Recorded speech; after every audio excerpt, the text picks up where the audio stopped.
hello friends की खबर आशा करो सकलो भाले আছে আজি আমি যাবলৈ লাইছো তিনিজন হালদিবাৰী মন্দিৰ যেটো নেকি কাজিৰঙা পাৰ হৈ পোৱা যায় এফালে ত্ৰিদীপ তন্ময় আৰু মই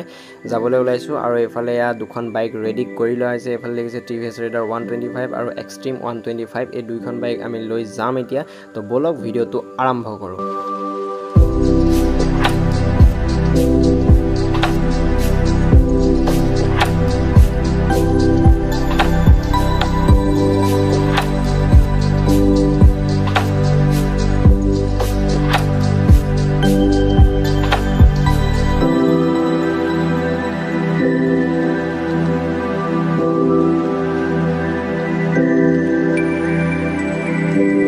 এইফালে আমি এতিয়া ইয়াত কাজিৰঙাত সোমাই গলো আৰু এটা বস্তু মই দেখাই দিও আপোনালোকক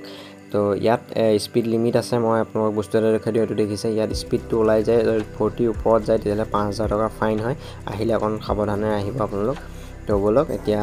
এয়া দেখিছে এফালে আমি পাই গলো হালদিবাৰী মন্দিৰটো এবাৰ মই আপোনালোকক দেখাই দিও হাতৰ পৰা ধুনীয়াকৈ এবাৰ এটো দেখিছে মন্দিৰ ইয়াতে আছে আৰু এটা বস্তু দেখাম মই ইয়াত এটা হিল আছে সেই হিলটোৰ বহুতখিনি মহত্ব আছে সেই হিলটো এবাৰ মই আপোনালোকক দেখাই দিবলৈ চেষ্টা কৰিম তো বলক এটো দেখিছে এফালে হিল নিয়াকে এটো এবাৰ মই আপোনালোকক দেখাই দিছো চাই লওক আপোনালোক যদি হালদিবাৰী মন্দিৰত আহে এই হিলটোত এবাৰ সেৱা কৰিবলৈ নাপাহৰিব